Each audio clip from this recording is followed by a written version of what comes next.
BJP ने अपनी पहली सूची जारी कर दी है और राजस्थान के 15 लोगों को उम्मीदवार बनाया गया है।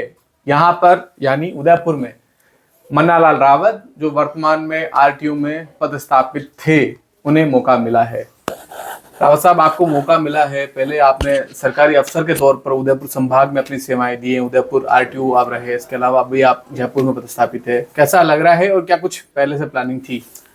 मुझे लगता है कि माननीय नरेंद्र मोदी साहब के नेतृत्व में जिस प्रकार से राष्ट्र को ट्रांसफॉर्म करने के लिए, बड़ी विषयों को समाधान करने के लिए और 2047 तक राष्ट्र को विकसित भारत का सपना पूरा करने के लिए जिस ढंग से काम हो रहे हैं, उस काम में जिस तरह के प्रवाह की आवश्यकता राष्ट्र को है, ऐसे बहुत सारे काम हो रहे हैं। मुझे लगता है उसके एक छोटे से सदस्य के रूप में हमें चुना गया है। निश्चित रूप से ये सभी की सद्भावनाओं का परिणाम है।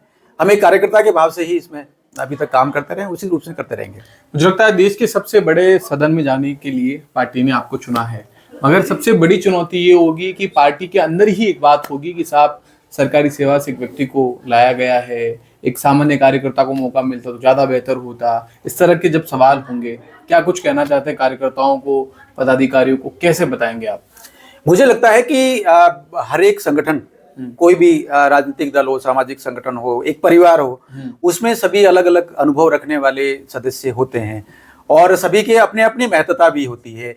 और कि कोई सदस्य एक काम कर रहा है तो दूसरे सदस्य मतलब ये देखेंगे कि हाँ ये काम मैं भी कर सकता है, ऐसा निश्चित रूप से स्वभाव होता है। बहुत सारे काबिल सदस्य सब जगह होते हैं, वही बात क्षेत्र में और ये सारी चीजें हैं। लेकिन ये लगता है कि सभी सदस्य मिलकर जब काम करते हैं तब आनंद है और एक 11 होता है, क्योंकि एक मानव समाज का एक जो प्रवाह है उसमें ये ताकत बनती है। तो जब मिलकर काम करेंगे, सभी का अनुभव लेके काम करेंगे, सभी के पास जाएंगे, सभी से संवाद करेंगे और जितने वरिष्ठ हैं उनके अनुभव का लाभ लेंगे, जितने युवा हैं उनके जोश का लाभ लेंगे। तो मुझे लगता है कि जब मिलकर काम करेंगे तो जो माननीय नरेंद्र मोदी साहब चाहते हैं, जो राष्ट्र चाहता है और जो राष्ट्र की आवश्यकता है बदलते हुई दुनिया में, जो बोलते हैं ना कि पोस्ट कोविड जो वर्ल्ड ऑर्डर है उसमें जिस तरह की आवश्यकता है, उसको मिलकर काम करेंगे तो मुझे लगता है समय कम पड़ेगा, काम बहुत है। आदिवासी इलाकों में स्कूलों में अक्सर आपको बच्चों को भाषण देते हुए सुना गया। कई बार आप बच्चों को प्रोत्साहित करते हैं कि विवेकानंद की तरह जीवन जिए, उनकी तरह आप अपने जीवन में कैसे आगे बढ़ सकते हैं, उठें, आगे बढ़ें, तो तमाम तरह की चीजें, बातें सामने आती है। लेकिन इसी बीच सोशल मीडिया में आप कमेंट करते हैं बाप को लेके, बीटीपी को लेकर, उनकी विचारधारा पर। अब कहीं न कहीं जिस तरह से आपने बीजेपी ज्वाइन की है, तो आपको लगता है कहीं न कहीं आदिवासी युवा वर्ग जो है खासतौर पर आपके साथ जुड़ता था, उसी तरह का समर्थन आपको मिलेगा, या बतौर अधिकारी से बतौर कहीं न कहीं नेता बनने पर वो समर्थन कहीं कम पड़ेगा? मुझे लगता है कि सबसे बड़ी आवश्यकता क्षेत्र में जो युवा है, जो ग्रामीण युवा है, जनजाति समाज का युवा है, जो गांव से एक सपना लेकर शहर की तरफ आगे बढ़ता है, उसका एक ही बात होता है, उसको संभाल ले कोई, उसके साथ संवाद कर ले, उसके वो बेटे प्यार से कोई बोल ले।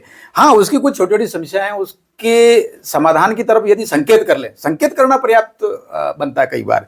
तो ये सारा एक क्रम है, ये क्रम हमने बनाने की कोशिश की है। और जो समाज की सज्जन शक्ति है, वो बंदा कौन से परिवार का है, कौन से गांव का है, ये हमने ध्यान नहीं रखा। हमने इस बात का ध्यान में रखा है कि कोई बेस्ट परिणाम कैसे दे सकता है या किसी ने बहुत बेस्ट परिणाम कैसे दिए है, तो उसकी कहानी को हमने जिसको बोलते हैं बेस्ट प्रैक्टिसेस, उसको संकलित किया है, एक जगह लाए हैं। और जो प्रतिभाशाली बालक हैं 75% यानी अबोव वाले, उनको सभी को लाए हैं। लेकिन शिक्षकों को भी हम उस मंच पर लाए हैं।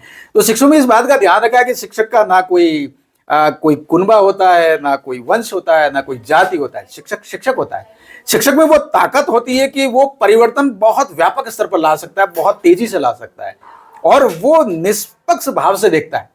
तो ऐसा एक भाव लेकर पिछले दिनों हम लोगों ने प्रतिभा सम्मान समारोह का एक क्रम चलाया, तो वो बहुत तेजी से चला, एक प्रयोग सफल हुआ है। तो मुझे लगता है वो प्रयोग अपने आप में बहुत ताकत देने वाला है, इंटरेक्ट करने वाला है, समाज के इकाई व्यक्ति तक जुड़ने वाला है, उससे सभी सहमत होते हुए नजर आए। तो उसमें हमने एक कोई चीज प्राप्त की है, समझ में आई है और हम कोशिश करें दैनिक अभ्यास में कॉमन इंटरेस्ट क्या, जिस पर हम काम करें। तो मुझे लगता है ये प्रवाह आगे जारी रखेंगे। आप किसी प्रचारक की तरह या मंजे हुए प्रवक्ता की तरह बात कर रहे हैं, कुछ संकेत वंकेत पहले मिल गए थे क्या आपको? मुझे ऐसा लगता है कि समाज में ऐसे काफी सारे युवा हैं जो अपनी बात को दमखम के साथ रखते हैं, लेकिन इसके साथ ही साथ ये भी जरूरत होती है कि हर रोज हम अपना खुद का प्रबोधन करें। ये कोई एक अच्छी बात, एक लाइन किसी के साथ बैठने तो सीखना में आप हैं, आपको संकेत मिले थे कि कुछ मौका मिल सकता है? मुझे ऐसा लगता है कि हम जब काम करते हैं समाज में, और जो हम काम कर रहे थे तो हम फ्रंट लाइन पर काम कर रहे थे, हम एक आंदोलन चला रहे थे, डिलिस्टिंग मूवमेंट, कि क्यों नहीं जनजातियों के संवैधानिक अधिकार सच्चे जनजाति को मिले। सच्चे जनजाति का मतलब जो मूल संस्कृति में उसको मिले, या आदिवासी। मुझे लगता है कि भारत का जो भाव है वो भारत का भाव रहना चाहिए, शब्दों में नहीं, भावनाओं से। और बिना शब्दों के भी यदि आप किसी को सम्मान देते हैं तो वो रहना चाहिए। लेकिन हमें देखना चाहिए कि महाभारत क्या कहती है, हमें देखना चाहिए कि रामायण क्या कहती है। रामायण में वनचारी शब्द आया, आपने कभी ऑब्जेक्शन नहीं किया। हाँ, आपने ये जरूर कोशिश की है कि रामायण और उसके पात्र, उसकी सारी जो ऐतिहासिकता है वो काल्पनिक, ऐसे प्रश्न कई संगठनों ने उठाए हैं। यदि आप किसी शब्द पर आप आक्षेप करते हैं, आपने कर्नल जेम्स टोड को क्यों नहीं टोका, जिसमें वो जनजातियों, भीलों को, मेवाड़ के भीलों को वनपुत्र कहता है? आपने बापू की उस बात को, उस आह्वान को क्यों नहीं समझा जिसमें वो जनजातियों को गिरिजन कहते हैं? आपने इस बात का अनुसंधान क्यों नहीं किया कि भारतीय संस्कृति में जनजातियों को पुलिंद कहा जाता था क्या है, और निषाद कहा, वो क्यों नहीं? ये प्रश्न जो है ना समाज के सामने फैले हुए। मुझे लगता है इसका एक समुचित संवाद के बाद इसका जो भाव ढूंढा जाए तो शब्दों में उत्तर मुझे लगता नहीं है। उत्तर जो है वो भारत के भाव में है। भारत का चिंतन, मौलिक चिंतन क्या है, उसमें मुझे लगता है भाव है। इसलिए कई बार जो है ना, कोई शब्द नहीं है तो भी एक भावना सभी तक पहुंच जाती है, जोड़ने वाली भावना पहुंचती है, ऐसा मुझे लगता है। आपको टिकट दिलाने के पीछे क्या कारण हो सकते हैं, क्या सोचते हैं? प्रथम तौर पर जब आपको पता पड़ा, सबसे पहले ये पता लगा कि हमें टिकट मिला है, उदयपुर से चुनाव लड़ना है, कैसा लग रहा है और इसका श्रेय किसको देते हैं आप? राष्ट्रीय नेतृत्व जिस प्रकार से काम करता रहा है, तो हम सामाजिक जीवन के जो लोग हैं वो देखते हैं कि हाँ, अच्छा हो रहा है, इतना एक मन में भावना थी। दूसरा ये कि आज जब इस तरह का भावना है तो मुझे लगा कि हाँ, हम भी इसके एक छोटे सदस्य हैं, एक पात्र हैं, एक अंग है, बनने जा रहे हैं। तो मुझे लगता है कि एक बड़े परिवर्तन की तरफ भारत का हर मोर्चा, हर आयाम आगे बढ़ रहा है। तो इसमें बड़ा अच्छा लगता है कि मिलकर काम करेंगे, इस बात को आगे बढ़ाएंगे। मुलाकातें हो रही थी आपकी? अब हम जिस ढंग से सामाजिक जीवन में काम कर रहे थे, तो सामाजिक जीवन में काम करने वाला जो कार्यकर्ता होता है वो कई स्तर पर मिलता है। वो इस बात के लिए करता है कि समाज की समस्या का समाधान कहाँ हो सकता है, तो ये प्रश्नों को लेकर घूमता है वो। तो प्रश्नों को लेकर घूमता है तो हर स्तर पर संवाद करता है, तो संवाद करता है तो इंटरेक्ट होता है। इंटरेक्ट हुआ तो कई महान हस्तियां, अनुभवी जो कार्यकर्ता हैं, बड़े पदों पर रहने वाले, निर्णय करने वाले, उन्हें सभी से संवाद हुआ और हमने अपना प्रश्न रखा, कई जगह प्रश्न रखा, कई जगह उनका मार्गदर्शन भी मिला। तो एक क्रम था और ये क्रम मुझे लगता है वो तेजी से आगे बढ़ेगा। और ये जो आपने अभी जो अवसर दिया गया इसमें, बाप और बीटीपी जिस तरह की विचारधारा है और जिस तरह से हम चुनाव देखते हैं, 2023 का विधानसभा चुनाव देखते हैं, उदयपुर की तमाम जो सीटें आपके क्षेत्र में आएगी, लोकसभा क्षेत्र में आएगी, वहां पर बड़ी संख्या में वोट काटा है, कैसे निपटेंगे आप उनसे? मुझे लगता है ये कि बड़ी रचना की तरफ आप संकेत कर रहे हैं और इसमें तो विचार है और विचार जो किस तरीके से प्रस्तुत किया जाता है वो एक लगता है कि एक विकृत ढंग से रखा गया है। उसमें संवाद करेंगे तो मुझे लगता है कि राष्ट्रीय भाव में वे परिवर्तित होते हुए नजर आएंगे।